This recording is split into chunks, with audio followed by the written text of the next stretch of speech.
Bonjour à tous, bienvenue dans cette nouvelle vidéo correction de dessin. Donc c'est quelque chose que je vous fais depuis longtemps sur la chaîne. Avant de commencer, je vous rappelle que j'encourage tout le monde à dessiner dès lors que vous prenez du plaisir à pratiquer cette activité. Tout le reste ne compte pas. Et j'aimerais aussi vous remercier parce que vous avez été très nombreux à m'envoyer vos dessins. Si vous souhaitez passer dans l'un de ces épisodes, il suffit de me suivre sur Instagram, les liens sont en description. Et lorsque vous voyez en story, c'est maintenant qu'il faut m'envoyer vos dessins, et bah vous m'envoyez vos dessins, c'est aussi simple que ça. Je m'excuse déjà pour tous ceux qui ne pourront pas passer parce que j'ai reçu comme d'habitude énormément de dessins. Et si vous avez l'habitude de ces vidéos là, vous savez que je fais les corrections de dessins toujours sur tablette graphique. Et je suis très content parce que dans cette vidéo là, je collabore avec XPpen.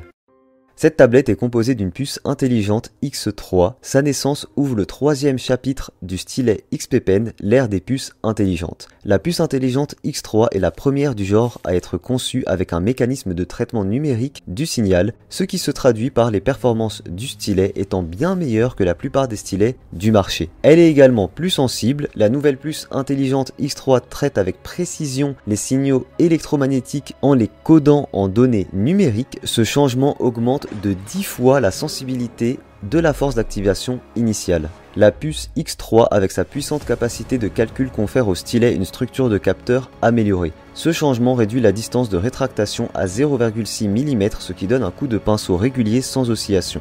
C'est la distance de rétractation la plus courte jamais atteinte par le stylet XPpen. La stabilité est améliorée, le stylet fonctionne beaucoup mieux, la durabilité également est améliorée. Le nouveau stylet optimise considérablement sa structure interne et élimine les composants à ressort consommables. En gros, votre stylet durera environ 2 fois plus longtemps. La puce intelligente X3 est la première du genre à être conçue avec un mécanisme de traitement numérique du signal.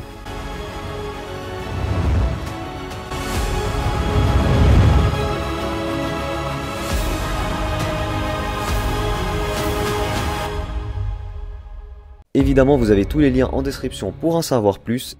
Et en plus, il y a un événement parce que XPpen fête son 17e anniversaire du 16 août au 16 septembre. Et pour cela, XPpen offrira à l'un d'entre vous une tablette comme celle que j'ai là entre mes mains. Pour cela, il vous suffit de suivre la chaîne YouTube officielle XPpen que je vous mettrai en description. Et également de suivre mon compte et le compte XPpen Instagram. C'est hyper simple et encore une fois, vous pouvez repartir avec une excellente tablette graphique. Donc merci à XPpen pour cette collaboration. Et je vous laisse mettre un petit commentaire, un petit bon anniversaire, ça leur fera plaisir. Sachez également que c'est le moment si jamais vous souhaitez obtenir une tablette parce qu'il y a de grosses réductions jusqu'à moins 42% sur une tablette. Donc n'hésitez pas même si vous souhaitez faire des cadeaux dans les prochains mois. Et on enchaîne directement avec la correction des dessins.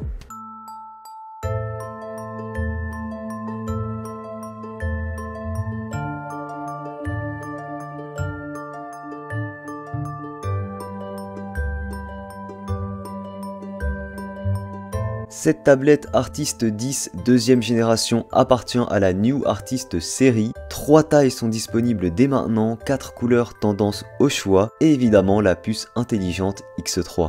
C'est parti pour corriger vos dessins. La tablette XPpen est branchée juste là sur son support. D'ailleurs, il vous suffit d'un seul câble pour la brancher. Alors, qu'est-ce qu'on va choisir? Alors, on va commencer par ce petit dessin de Luffy. Joy Boy, je crois, donc on voit qu'il a la nouvelle forme, etc.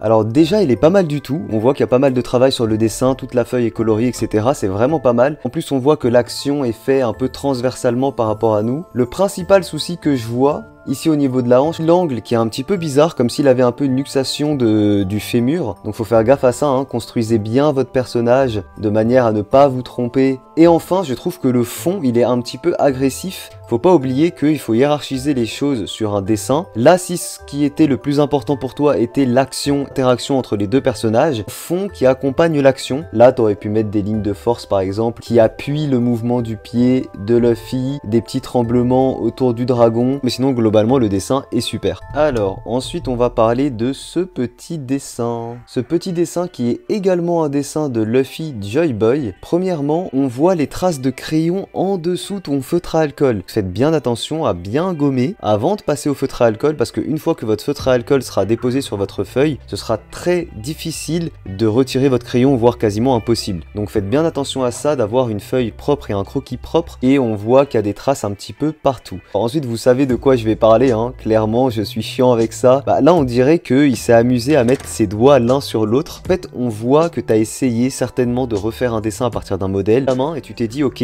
je vais reproduire la main. Alors attends, il y a un doigt ici, il y a un autre là, il y en a un autre qui passe au-dessus. Ça ne marche pas de faire comme ça. Il n'y a pas de souci de faire des dessins à partir de modèles, mais il faut essayer de comprendre ce qu'on dessine. Le plus simple, si jamais tu as énormément de mal avec les mains, c'est de simplifier la main. Tu fais juste un groupe pour l'ensemble des doigts et un groupe pour le pouce. Tu vois que la main elle est comme ça, donc le pouce on le voit même pas. Comme un gant en fait, comme ceci avec le pouce qui sera à l'arrière, tu vois. Et dans un premier temps, ça te permet de au moins comprendre la première fonction de la main, qui est la séparation du pouce et des autres doigts. Petit à petit, tu vas te mettre à dissocier. D'ailleurs, pour ça, un petit conseil que je vous ai quasiment jamais donné, quand vous faites du dessin, dissociez bien lorsque vous faites du dessin pour faire un beau dessin à la fin, ou alors lorsque vous faites du dessin pour apprendre à dessiner et pour vous entraîner. Parce que comme ça vous permet vraiment de dissocier quand votre objectif est de faire des exercices pour vous améliorer et quand votre objectif c'est juste d'avoir un joli dessin à la fin pour montrer à vos proches ou pour votre satisfaction personnelle. Et petit à petit, comme je vous ai dit, vous affinez. Et enfin, dernière chose sur ce dessin, c'est l'ancrage. C'est pas très joli pareil, il faut vraiment essayer d'avoir un poignet fluide. Pour ça, vous pouvez faire plein d'exercices. Alors, pour le prochain, on a ici un dessin de Zoro. Dessin que je trouve vraiment très sympa. Ton petit Zoro là, j'aime beaucoup. Et j'aime beaucoup ce que tu as utilisé pour mettre de la couleur. Donc déjà, bravo à toi. La seule chose que je pourrais reprocher, c'est que je serais prêt à parier que ton dessin n'a pas été construit. J'imagine que tu as utilisé un modèle pour ça. Et n'oubliez pas, même quand vous utilisez des modèles, et c'est comme ça qu'on apprend, c'est de construire votre personnage. Donc là, par exemple, on voit qu'on a la tête ici. Donc là, j'ai fait ça très vite fait, mais c'est un travail que vous devez faire. Ça vous permettra d'avoir un dessin cohérent. C'est pas grave de reprendre une pose, etc., etc. Si vous faites juste confiance à vos yeux et que vous vous dites, ah bah là, il a fait les pecs en dessous le visage à peu près ici, bah au final, on a juste des éléments qui sont apposés sans une certaine cohérence. Reconstruisez votre corps, ça vous permettra d'apprendre l'anatomie, de savoir comment construire un corps et surtout de ne pas faire certaines erreurs. Pareil, une main ça se reconstruit, chaque phalange individuellement dans certains plans et ça permet d'avoir une main bien fluide et on voit que tu as compris comment dessiner les mains. On va prendre celui-ci pour le prochain. Alors ici, je sais pas qui est le personnage. Le principal défaut ici qui me saute aux yeux, pour pas vouloir faire de jeu de mots, bah, c'est les yeux, tu vois. Le personnage a clairement un strabisme et le personnage louche. Alors ça pourrait être volontaire, mais là on va se dire que non. C'est vrai que les yeux, c'est pareil, c'est un truc qui est très complexe, c'est un truc qui est pas évident. À chaque fois, on est obligé de les refaire 10 fois. Moi je me souviens à l'époque quand je faisais un dessin avec des yeux, bah à chaque fois fallait que je refasse 100 fois un œil pour qu'il se soit bien synchro avec l'autre. Et ça pareil, de la même manière que pour les mains, ce que je vous conseille c'est dans un premier temps de simplifier le trait. Et quand vous faites des yeux, vous faites un truc hyper simple. À ce moment-là, c'est facile de les synchroniser. Là vous voyez dans ce que j'ai fait, bon bah là il louche pas. Si j'en refais un autre qui regarde un peu plus de face, et bah le rond le fait ici par exemple. Je le fais à chaque fois au même endroit sur mon œil, tu vois. Faut faire attention un peu à tes ombrages aussi sur le visage. Là ça a pas trop de sens de mettre de l'ombre ici. Faut pas oublier que les ombres c'est dans les creux. Donc là on dirait qu'il a une bosse ici. Donc pourquoi pas au niveau de la pommette, hein, mais dans ce cas-là l'ombre elle est plutôt en dessous la pommette. C'est comme le maquillage. Hein. Le maquillage en général vous allez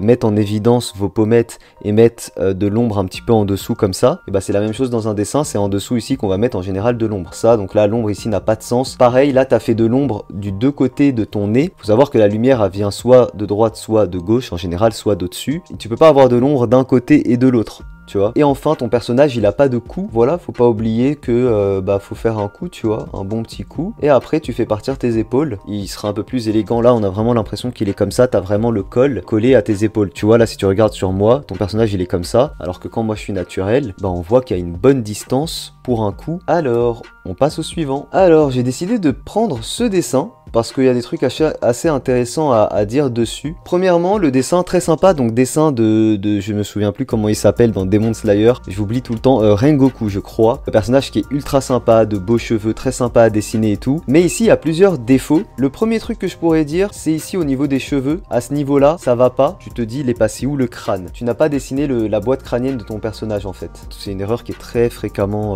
reproduite. C'est que les gens oublient que nos cheveux, ils sont posés sur notre boîte crânienne. Donc quand vous dessinez un personnage ou faire une boîte crânienne, vous dessinez vos yeux sur votre boîte crânienne et ensuite quand vous faites les cheveux sur cette boîte crânienne, et bah ça permet de bien prendre en compte le volume des cheveux sur toute votre boîte crânienne, hop hop hop hop, partout comme ça, votre nez du personnage qui est là, votre bouche, parce que si tu prends en compte l'épaisseur des cheveux, en fait il a juste pas de crâne. Là toi t'as juste dessiné un masque avec des cheveux dessus. Construisez votre boîte crânienne, ça vous aidera beaucoup et n'oubliez surtout pas le volume des cheveux. Autre chose que je voulais dire sur ce dessin qui est assez flagrant, c'est un fond qui fait très papier peint. Souvent on me reproche ici de faire par exemple sur ce dessin un fond qui est noir avec des étincelles, mais c'est un fond qui est utile dans le sens où c'est un fond qui va permettre de contraster et de faire ressortir mon personnage. Le fond, il faut pas forcément qu'il soit ultra travaillé, mais il faut pas qu'il desserve votre dessin. Sur mon One Color Challenge, bah ici on voit que mon fond c'est juste des lignes de force, des dégradés. Donc là on sait pas trop, il y a plein de petits ponts, on sait pas trop ce que c'est, ça fait un peu papier peint. Et enfin autre chose, on voit ici sur ton dessin, la courbure de ta feuille, c'est certainement dû au fait que ta feuille n'est pas forcément très adaptée au feutre que tu as utilisé ou alors que tu as mis beaucoup trop d'encre sur la feuille. Alors ici on a un petit dessin de Shenron qui est l'un des premiers gros dessins que je vous avais fait sur la chaîne, qu'il faut apprendre à faire des formes fluides quand vous faites des serpents, des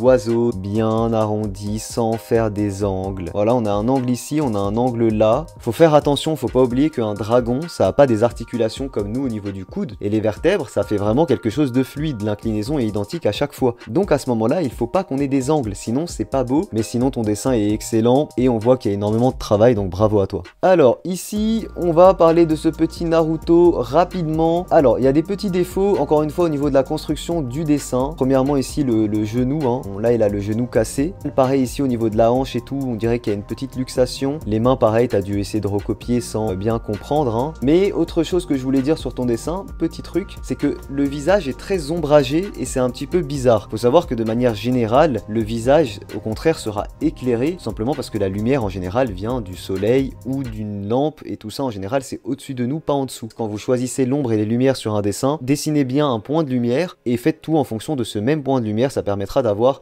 des lumières et des ombres cohérents sur votre dessin. Voilà, je voulais vous montrer également ce dessin que j'aime beaucoup, mais je voulais juste vous dire que j'aime beaucoup le traitement des couleurs sur ce dessin. Bravo à l'abonné qui l'a fait, malgré qu'on voit que les mains sont pas très maîtrisées, les couleurs sont tellement stylées qu'on passe un peu outre en réalité, on regarde pas trop les petits défauts. Alors ensuite on va parler de ce dessin. C'est assez intéressant, c'est la première fois que je vois ça, mais clairement faut en parler. Bon déjà le dessin est très sympa, on voit qu'il y a du travail, encore une fois bravo à toi. Alors je pense que tu as voulu faire, comme beaucoup, c'est dessiner une aura à ton personnage. C'est que tu as découpé tes personnages sur une feuille, que tu es venu ensuite coller sur une feuille rouge. Faut éviter de faire ça parce qu'on dirait mais vraiment des bulles en fait, on dirait comme des astronautes ou des plongeurs là qui plongent avec des bulles. On n'a plus du tout l'aspect aura. À la limite, si tu veux faire ça, tes personnages, il faut que tu les découpes en faisant une forme un petit peu comme ça, tu vois. Ce sera déjà mieux que avant de coller tes personnages sur la nouvelle feuille, et tu prends un spray, une petite bombe de peinture, et tu fais 2 traits de bombe de peinture sur la feuille où tu vas coller tes persos. Ensuite, on va parler de ce dessin que je trouve vraiment super beau. Alors déjà, bravo à celui ou à celle qui a fait ce dessin. Il est magnifique, il est vraiment magnifique. Je l'ai choisi parce que je l'ai trouvé hyper beau. Est-ce qu'il y a vraiment quelque chose à dire dessus? Les pecs sont peut-être un peu chelous, mais je crois que c'est le personnage qui veut ça.